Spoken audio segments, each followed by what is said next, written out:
Je retrouve rarement ce que j'ai vécu en banlieue dans l'image qu'en donnent les journaux. Lorsque certains n'y voient que bar insalubre, gens qui ont peur et gyrophares de police,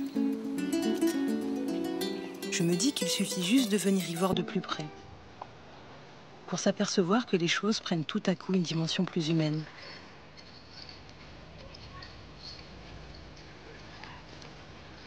La Rose des Vents, c'est mon territoire et mon royaume d'enfance. Je reviens 15 ans après et rien n'a changé. Je ne cesserai jamais de porter sur ce lieu un regard tendre et affectif.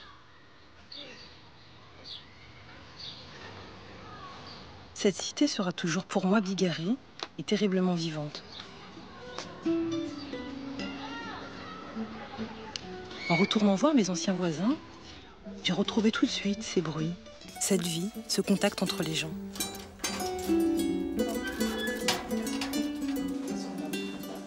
Pendant plus de 10 ans, j'ai été dans cet immeuble un voyageur immobile.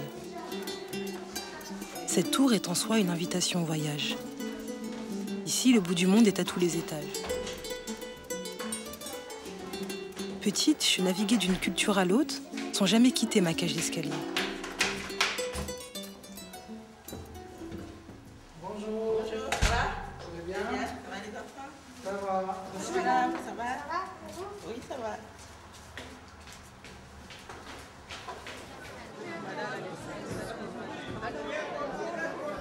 Au pied des bars HLM, le marché de la Rose des Vents est l'image même de cette cité. C'est une petite synthèse du monde. Le long des allées étroites, Boubou et Saré se frottent. Ici, les cultures se croisent, se mixent, s'adaptent tant bien que mal et finissent par se transmettre aux enfants.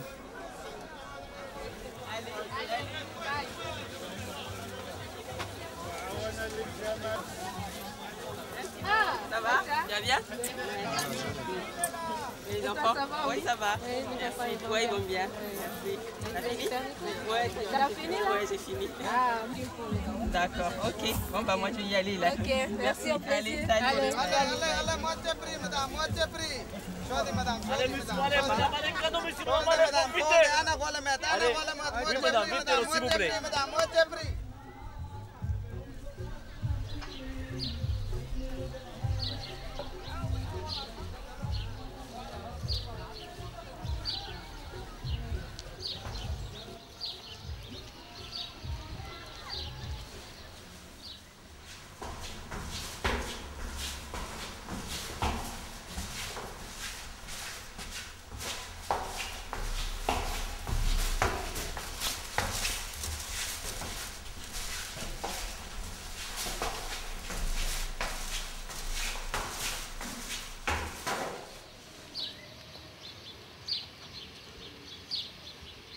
Ici, la plupart des familles conservent leur habitude culturelle.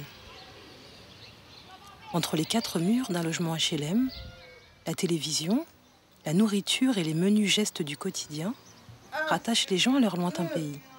3, 4, 5. Je n'avais pas revu Émine depuis l'époque où, avec sa fille si belle, elle venait nous chercher à la sortie de l'école. Émine vit ici depuis 30 ans.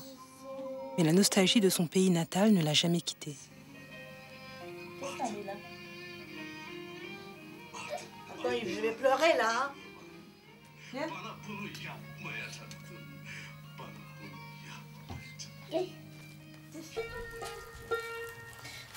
Tiens, laisse, il y a un paquet de femmes. Tu peux passer cette photo. C'est pas grave. Ici. Attends.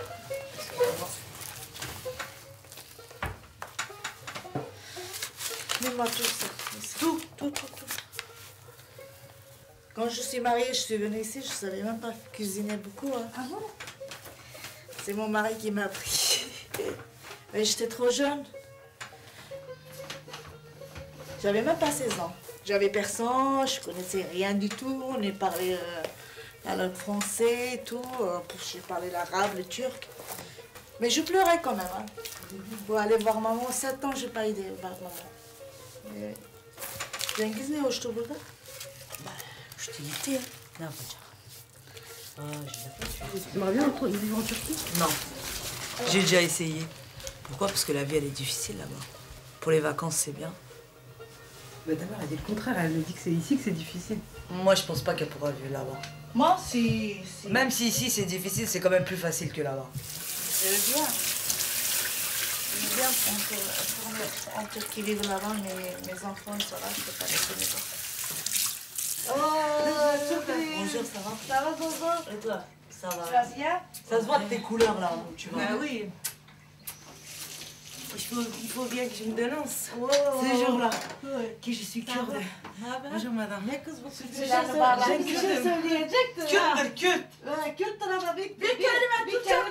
Olsun, yüreğim kırtır. Kürdüm hem de köküne kadar. Sen Kürtsün. Hay.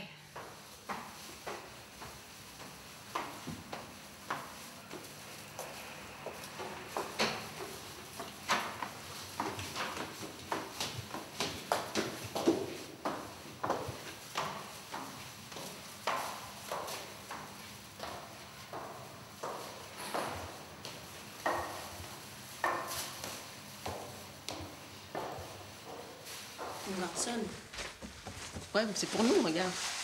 C'est la mosquée de Sankoré. C'est une des mosquées de Tombouctou, celle qui est près de chez moi, là. Aïssa, la voisine des mines, Ça, s'installe avec ses enfants dans son nouvel appartement. c'est des Touaregs, De des Tombouctou, nomades, sa ville ils sont natale, dans le désert, ils sont elle installés. conserve quelques objets dans une Ils font valise. des petites tentes et ils se font des petits villages là-bas. Et ça aussi, c'est un camp Touareg avec leurs chameaux, des tentes. Mais vraiment, ils sont dans le désert, mais tout seuls, hein, des fois. Quand on passait, on les voyait. Ils sont tout seuls. Ouais. L'hippopotame, on va le mettre devant la porte. Tu sais que l'hippopotame, c'est le symbole du Mali parce qu'il s'appelle Mali. En Bambara, hippopotame, on dit Mali. C'est ça qui... C'est quand vous voyez un hippopotame, vous dites Mali. Bah parce que ça s'appelle Mali. Comme en français, tu dis hippopotame. En Bambara, tu dis Mali. Alors, je mets devant ma porte. Ce sera mon ange gardien parce que ma soeur a dit que c'est ma grand-mère tellement qu'il est, il est lourd. Moi aussi, je vais me chercher un C'est tabouret. moi, il faut pas que je tombe. Hein? Tiens, le tabouret, il faut pas que je tombe. Hop. Voilà. Mais il n'y a pas de clou, comment? Si. Je sais pas si ça va rentrer. Hein. Voilà. Et c'était important pour toi de mettre tous ces objets qui te rappellent le Mali? Ah oui, tout ça, ça fait longtemps que je rêve d'avoir une maison tout entière décorée qui me rappelle vraiment le Mali, surtout Tombouctou. C'est pour ça que j'ai tous ces tableaux, tous ces coussins qui sont fabriqués à Tombouctou avec ces odeurs qui me rappellent mon enfance. Ça fait sentir bon la maison et ça rappelle vraiment des souvenirs, quoi. Voilà. Attention quand on ferme tout pour que l'odeur reste bien. Ça ne brûle pas. Non, on brûle pas même. C'est quoi ça? Ça porte bonheur. Ça porte bonheur, ça chasse les esprits, comme on dit.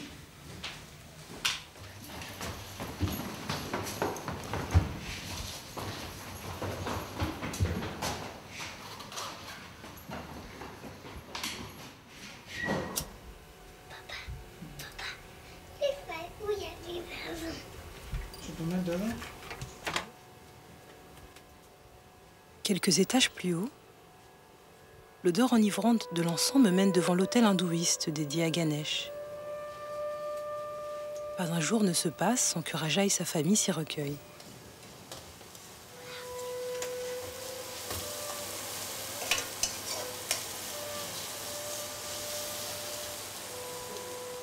À chaque étage, des histoires singulières cohabitent.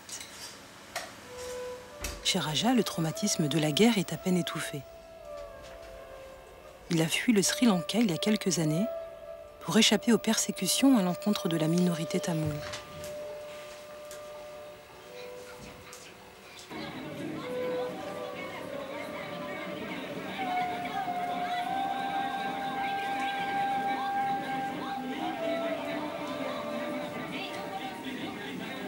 Aujourd'hui, qu'est-ce qui se passe dans mon pays? Toujours, je regardais.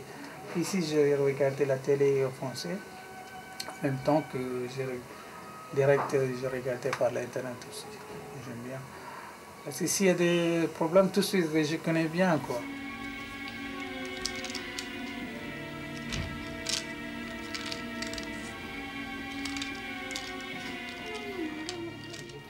Comme moi, il y a beaucoup de monde qui quitte mon pays parce qu'on a peur de l'armée, l'armée anglaise, le gouvernement.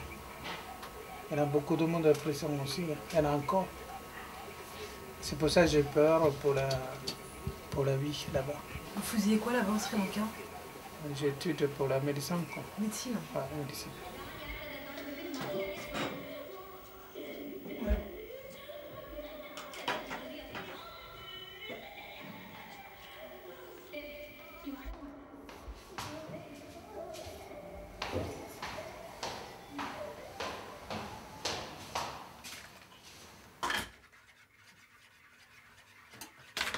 Bah tiens, prends-toi, celle-là, elle est cassée, tu peux. Chaque après-midi, comme en Turquie, Emine et ses amis se réunissent pour partager pauses et distractions entre femmes. Merci. De rien. Allez. Hadi ne olur. Böyle ata birkaç tane. Lorsque je jouais chez Sibel après l'école, j'étais intriguée par la magie d'Emine, qui lisait l'avenir dans le marc de café. Aujourd'hui, c'est Sibel qui prend la relève. Elle perpétue ainsi le rituel favori des femmes turques lorsqu'elles sont entre elles. İki göz böyle bir şey düşünüyorsun. İki tane fikrim var. İkiye parçalanmış böyle bir göz gibi olmuş.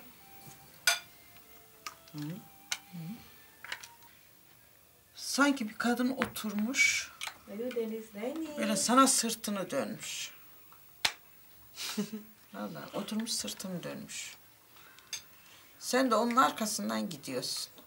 Sanki ona böyle özür dileme mi diyen, bir yalvarma mı diyen veyahut ki bu öyle olmadıydı şöyle mi, yani böyle bir konu üzerine şey yapıyorsun, gidiyorsun. Para. Kısmetli. Ama hemen değil. Bah c'est pas grave. Olacak, hemen değil. Tamam alors, merci ağzına sağlık. Voilà. Mais c'est ça, hein, tu vois, hein, quand tu regardes le marc de café, ça y est maintenant, dans une heure, c'est oublié. Je le regarde comme ça. C'est une habitude chez les femmes turques. Quand elles boivent leur café, tout de suite, elles le referment pour voir. Et toi, tu regardes plus? Non, j'avais fait un rêve bizarre. Et j'avais peur dans mon rêve, j'ai arrêté. Ah non, je regarde. Ça fait longtemps. Donc, tu regardes plus aux gens et toi aussi, tu demandes plus? Non, c'est fini. Ouais.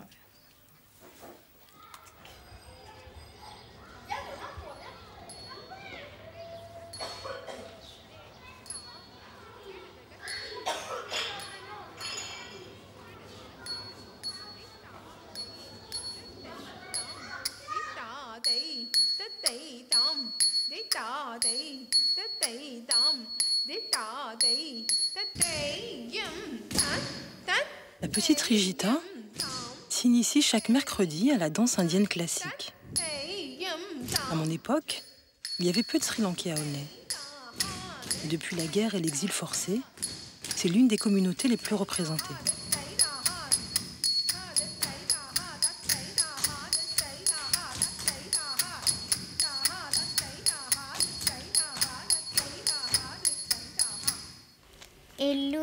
எழுந்து நடமாட எத்தனை நாட்கள் பிடிக்கும்?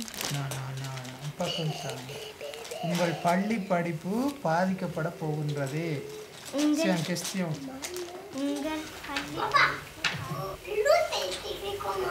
Lou, L-O-O-P. Non, L-O-U-P. Oui, bon, je connais pas le français. De toute façon, c'est mes enfants d'origine tamoule. Ils connaissent bien l'écrire tamoul, ils connaissent bien le parler tamoul, ils lire. C'est important pour sa vie, quoi. S'il retourne sur mon pays, un jour, s'il veut, c'est l'origine tamoul, il ne connaît pas tamoul et c'est pas bien, c'est pas logique. S'il y a tous les langues et danses, chants, Mais lire, tout ça c'est pour notre... Il n'oubliez pas notre culture, quoi. Si on laissait comme ça, uniquement apprendre le français, c'est tout, ça va aller. Mais après, il a oublié notre culturel, il a oublié notre pays. Après, il est vraiment européen, quoi. Tu veux retourner sur Lanka ou pas? Ah non, c'est pas ça. Ouais, pour voir ma grand-mère. Après? Tu restes là-bas ou tu reviens? Si papa restait là-bas, tu restes là-bas? Non, je passe. Pourquoi? Parce que Pourquoi tu veux pas? j'aime bien. T'aimes bien ici? Non, j'aime bien les deux. Ah, t'aimes bien les deux, voilà. L'important, c'est le pas été encore, hein. On verra. Hein.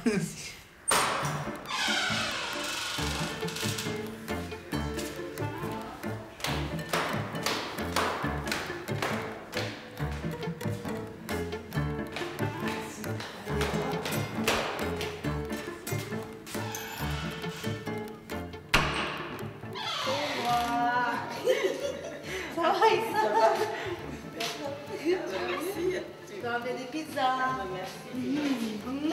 Ouais, on est en train de se reposer parce qu'ils vont bientôt partir là. Ah oui, ils vont partir. Ouais. Ah oui, maman, il y a l'école. Oui, il y a l'école de Jacques. Allez, au revoir.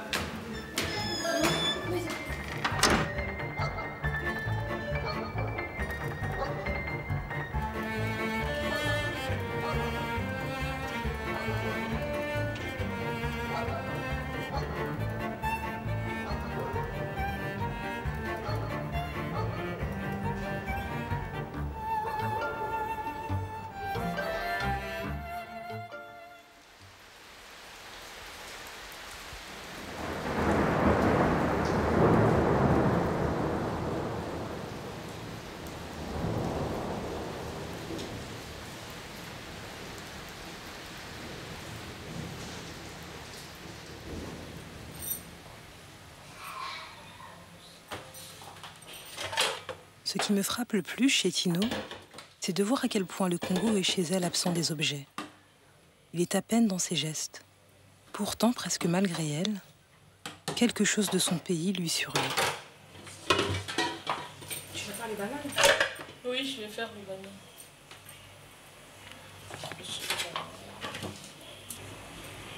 Mais toi, en général, tu fais plutôt de la cuisine congolaise ou de la cuisine française? Moi, bon, j'ai les deux. Tu fais les deux? Ouais. Je fais les deux. Je peux manger 2 fois ou 3 fois par semaine la cuisine congolaise et puis le reste, c'est la cuisine française. Ça dépend. Et les enfants, eux, c'est quoi qu'ils préfèrent? Bon, les enfants, eux, ils préfèrent la cuisine française. Je te vois plus dans la carte. Ah ouais, je te vois dans la carte. Je te vois plus dans la carte.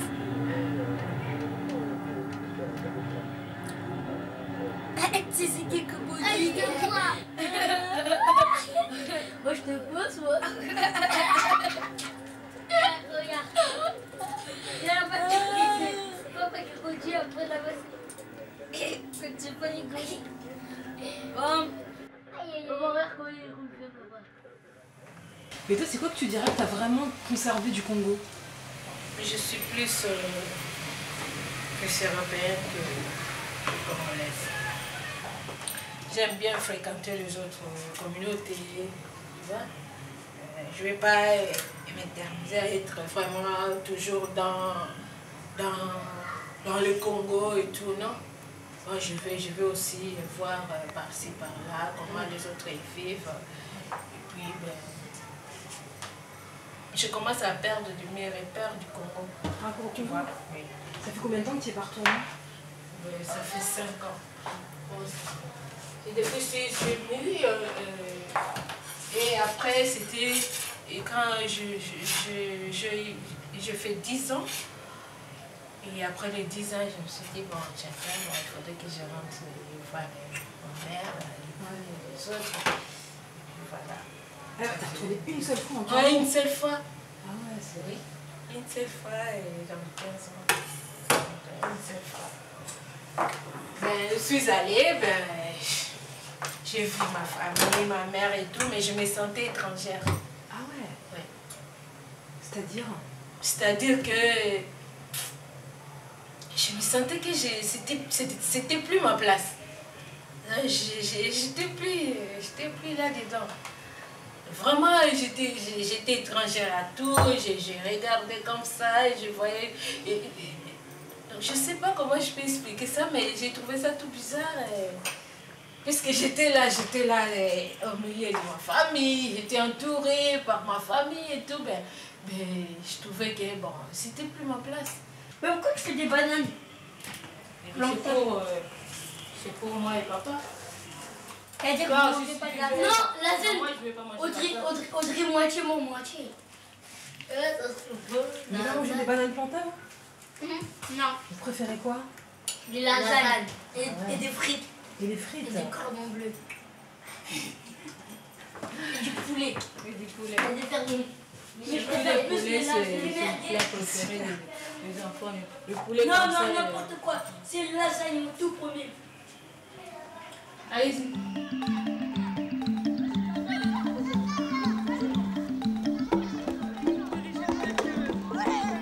Il est loin le temps où, enfant, la Rose des Vents était le théâtre de mon imaginaire. Selon mon humeur, j'y étais tour à tour princesse ou marchande, sous le regard vigilant de mes parents et voisins qui m'observaient du balcon, comme le fils de Tino aujourd'hui.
Désolé, ils sont pas là.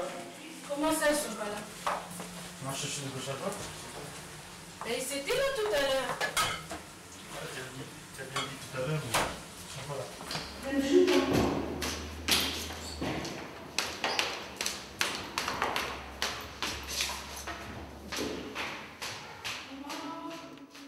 Görürler. Biz çalışmak için mi gidiyoruz? Onlarla sohbet oynamaya mı yani yemeğe mi gidiyoruz? Bah oui, hein. Olmaz hein. Des.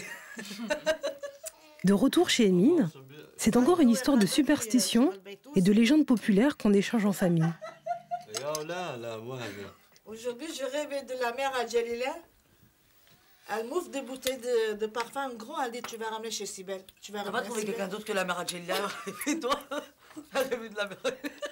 Et après, c'est... comment s'appelle sa fille? Laquelle? Pas Choukran, l'autre. Emriye. Elle me donne un coffret de parfum. C'est de là. Hein. Elle me dit, Emine Abla, tu donnes... ça aussi, c'est ma part, tu donnes à Sibel. C'est quoi ce livre? Un livre des rêves. Oh, pardon. C'est Interprétation. Toujours le matin, ils sortent. T'es obligé. Ouais, je regarde qu'est-ce que je rêvais, je trouve. Là, il est petit, je vais ramener le plus grand. Et c'est écrit en français ou en turc? En turc. Ah ouais? K.O. Oui, hediye de. Elle a ça locaux, j'ai rien compris. Rüyada koku Le premier, kokladığını, tamam onu anladım, c'est le deuxième, j'ai rien compris. koku kokladığını görmek iyi bir haber almaya işarettir. İyi bir haber alacaksın. Et pour une femme, c'est qu'elle va se marier. Je vais pas me marier. Ben Frank gördüm ama Meryem'de.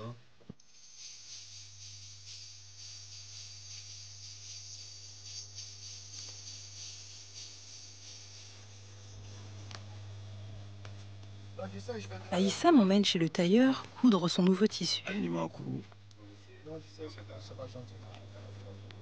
Ici, comme en Afrique, la coquetterie des femmes exige de nouveaux habits à l'approche de chaque grande fête.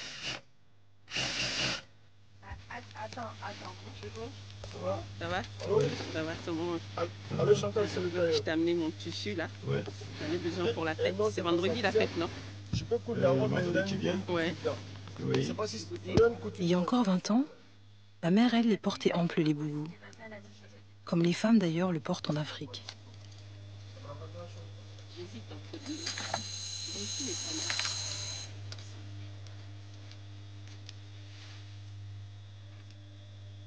Vous voulez qu'au niveau d'âge, ça sert ou ça sert, ouais. faut que ça sert? De quoi? Une génération après, les jeunes africaines adaptent le grand boubou à la mode européenne. Faut que ça traîne.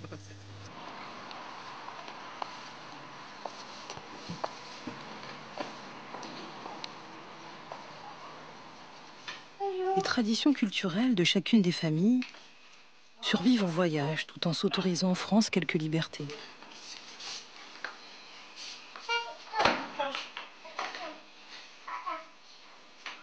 Le jour de la fête du mouton, je me suis empressée d'aller chez Aïssa. Dans mes souvenirs, c'est l'un des moments les plus festifs de l'année.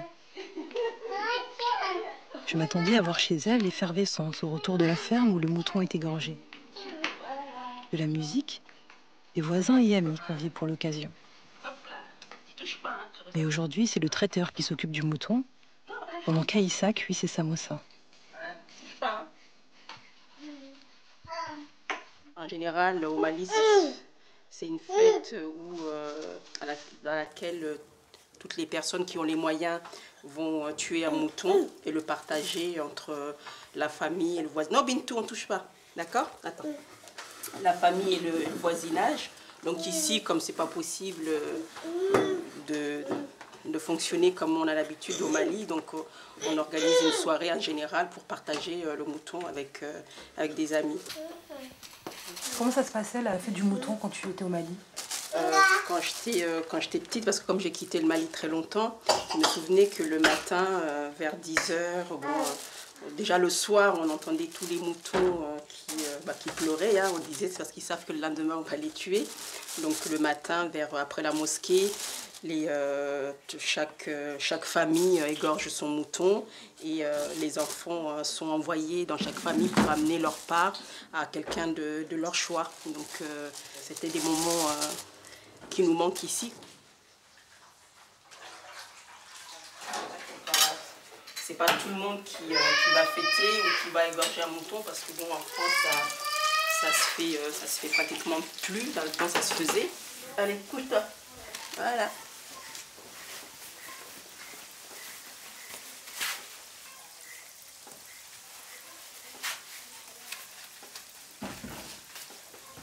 Tu fais dodo, hein, parce que t'as pas fait dodo à la crèche.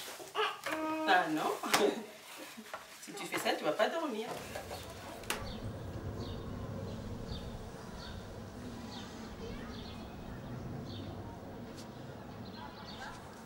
Ça va, Issa? Bonjour. Oui, ça va et toi?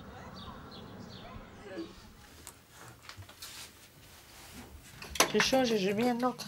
Ah oui, ça c'est mieux. Ouais, c'est mieux. J'aime le mariage, mais j'aime pas quand je m'habille et tout. Tu sais le mariage? Hein? T'aimes pas?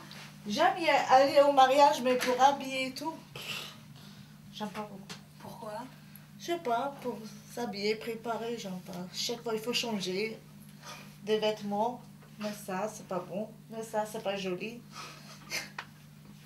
Vous prenez beaucoup de temps vous, pour habiller, pour maquiller. Moi, non.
Ce qui me manque le plus, c'est l'ambiance de la cité les jours de fête.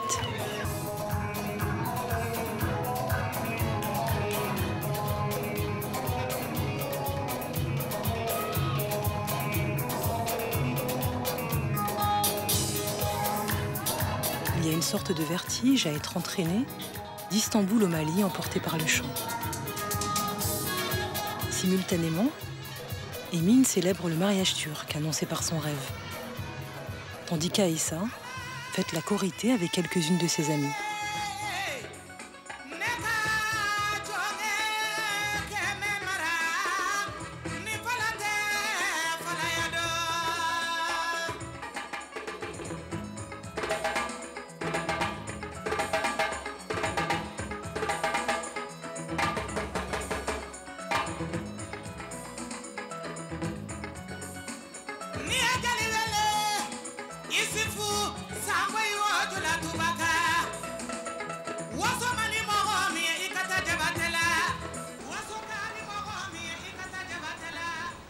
Il y a une sorte de vertige à être entraîné d'Istanbul au Mali, emporté par le chant.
Saigon. Mais je quittais le Vietnam quand j'avais 4 ans, hein, parce que mon père, il est hindou. Alors on est parti en Inde. On a vécu là-bas. C'est pourquoi il a quitté le Vietnam, mon père? Ben, c'était pendant la guerre.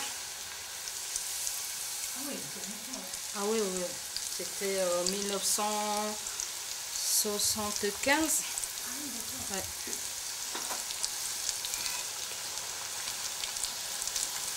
Et vous étiez retourné depuis? Au Vietnam? Ouais. Je me suis retournée une fois, oui. Quand j'avais 30 ans. L'an 2000. C'est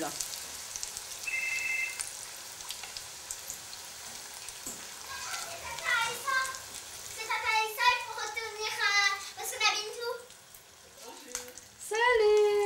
Bonjour Bintou! Ça va Aïssa? Tu es venue en bus? Ouais. Bonjour Bintou! Ça va ma puce? Vous avez dit bonjour Tata? Toujours ça. On a s'est vu par la fenêtre. Ouais. Ça va?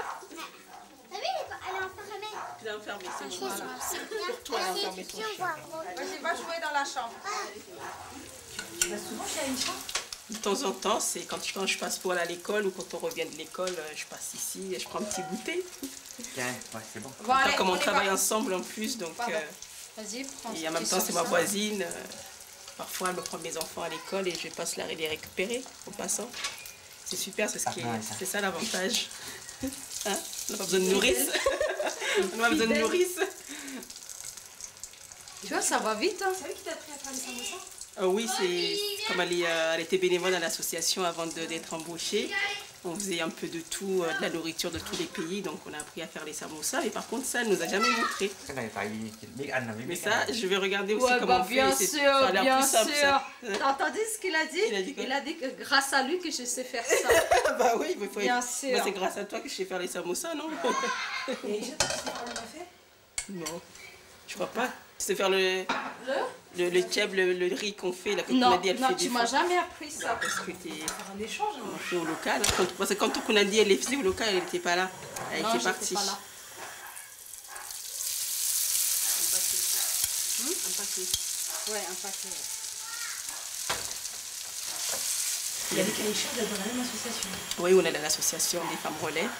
C'est une association qui regroupe des femmes de toute origine et qui aide en fait leurs compatriotes dans leur démarche de la vie quotidienne, les accompagnant dans des institutions et en servant d'interprète, de médiatrice. Ouais. Toi, tu fréquentes les familles vietnamiennes du quartier? Pas tellement. J'ai juste une ou deux copines comme ça, mais sinon pas tellement.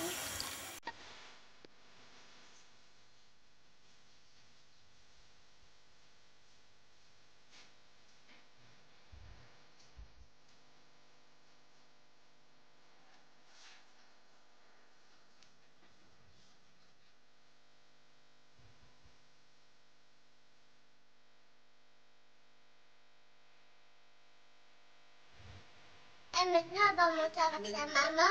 Non, on n'a pas de maman. C'est quoi ça? C'est sur la maman.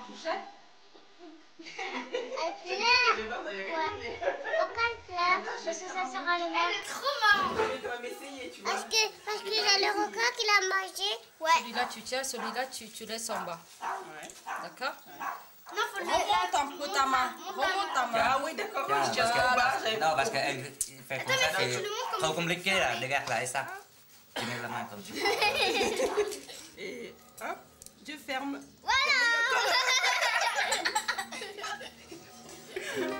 Tata, c'est bébé, Tata. Ça fait des années que j'essaye, mais voilà.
Tu te prépares toujours autant quand tu vas à l'église?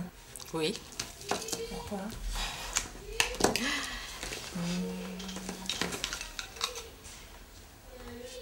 C'est faire belle. Tu te fais belle pour aller à l'église? Oui.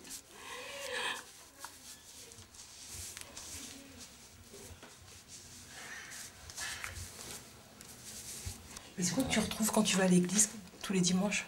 Bon, je vais à l'église, dans un premier temps, c'est pour glorifier mon Dieu. Du fait qu'il m'a donné le souffle de vie.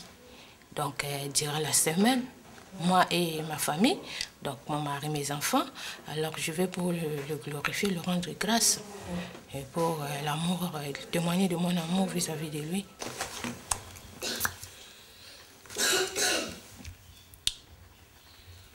T'allais souvent à l'église quand t'étais au Congo? Oui. Dans notre famille, on est croyants. Donc, c'est de génération en génération. Oui.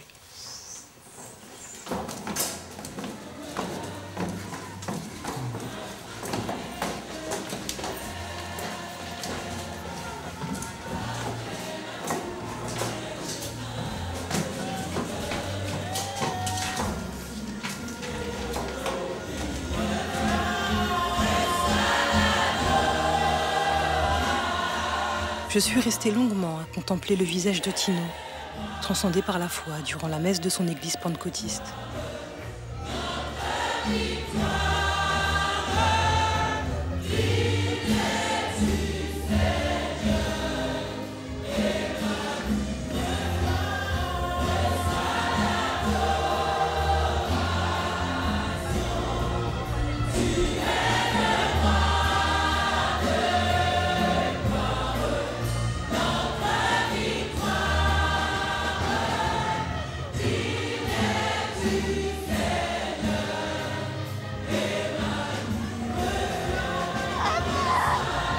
me suis demandé ce qu'elle et cette diaspora d'immigrés congolais tentaient d'expulser dans cette transe.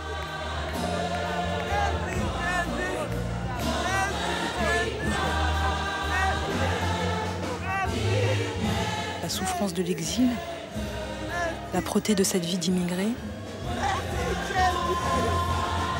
ou l'envie d'exister ensemble.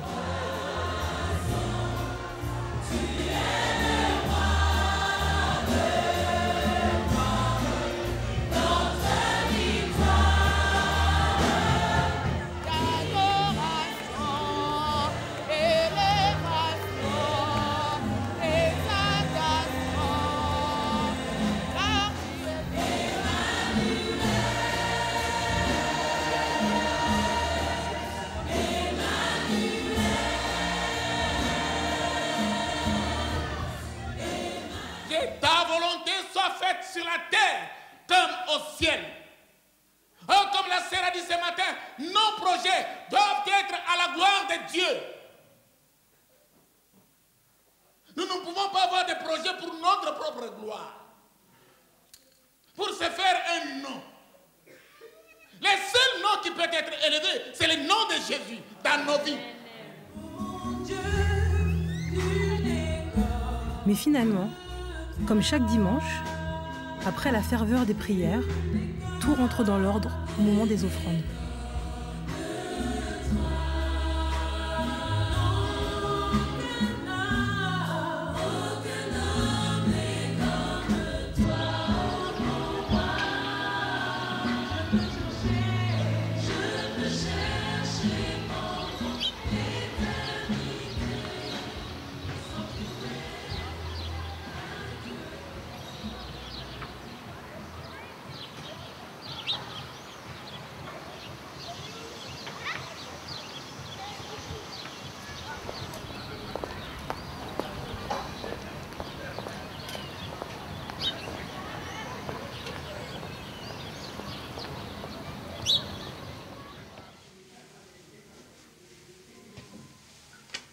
Et comment ça se passe exactement quand les femmes cotisent alors à la tontine? Alors une fois par mois, chacune ramène ses 30 € et on le donne à la personne qui nous a reçus. Et ainsi de suite, tous les mois, on ramène la personne qui reçoit chez elle, on reçoit les 30 € les 30 € de chacune jusqu'à la fin du tour, hein, les 30 personnes. Ce qui fait qu'à la fin, chacun retrouve son compte puisque tout le monde a participé les 30 fois et tout le monde a au moins reçu une fois sa cotisation. Mais cette énorme somme, parce que 30 fois 30 €, ça fait beaucoup quand même. Et qu'est-ce que les femmes, généralement, qu'est-ce qu'elles font avec cette somme? Bon, en général, elles soit pour régler une difficulté passagère, soit pour acheter des meubles, ou en tout cas, ça leur sert à quelque chose, puisque quand on décide de rentrer dans une tontine aussi, c'est une manière d'économiser. Parce que des fois, bon, on a 30 €, on va au marché, alors on se dit, on le met de côté, forcément, on va le prendre. Mais quand on le reçoit en une seule fois, 30 € pendant 30 mois, bon, on les a économisés d'une certaine manière. Et là, on sait que les 30 € tous les mois, on les doit à quelqu'un et forcément, on va les récupérer, mais en gros. Donc, ça sert plus, on peut faire plus de choses avec que quand tous les mois, on va dépenser 30 € au marché.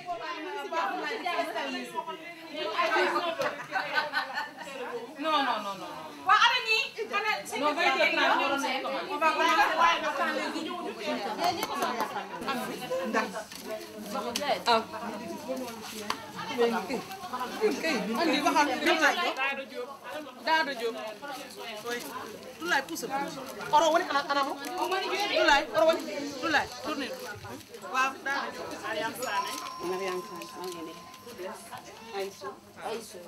Par exemple, il y a une personne qui a un baptême, ou bien un mariage, ou bien, par exemple, comme la dame, son mari était parti à la Mecque, donc elle a fait une invitation et tout, et là, ce qu'on va lui donner, c'est comme un cadeau de notre part. Mais ce n'est pas une tontine où on fait un tirage au sort, c'est elle qui est sortie, non. Bon, la personne le dit un mois à l'avance, comme quoi elle a un baptême, elle a un mariage, ou un événement où vraiment on doit lui faire un cadeau. Net d'impôt, hein.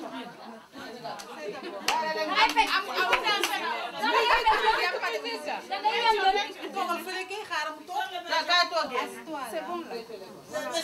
100, 200, 300, 400, 500, 6, 7, 8, 9, 10, 1000 euros, 1020, ça c'est une personne.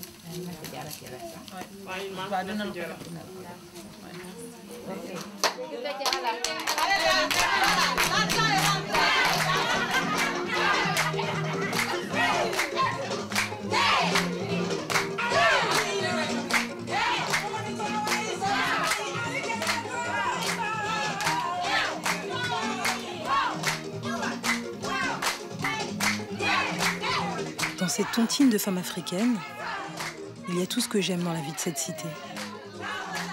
Ces femmes magnifiquement parées recréent au 7e étage d'un immeuble HLM un système de solidarité importé du pays.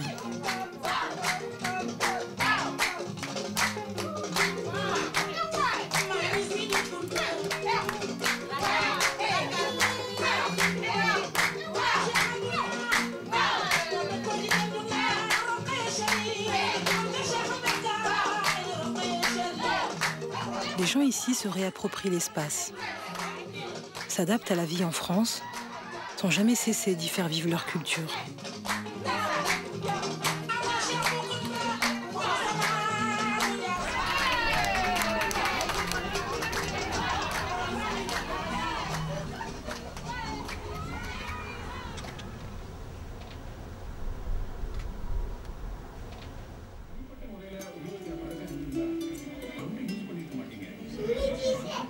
Pour certains, la culture est un refuge, quelque chose que l'on conserve pour éviter de se perdre.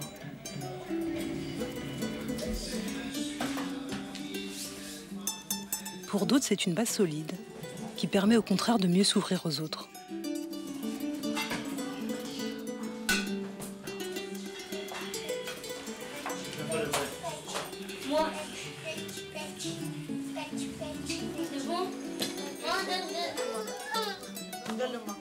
Dans cette cité, la plupart des gens poursuivent leur histoire au sein d'un lieu qui, à l'origine, n'en avait pas. Aujourd'hui, quand j'entends le discours sur le repli communautaire, je ne peux m'empêcher de penser à tout ce que j'ai vécu ici.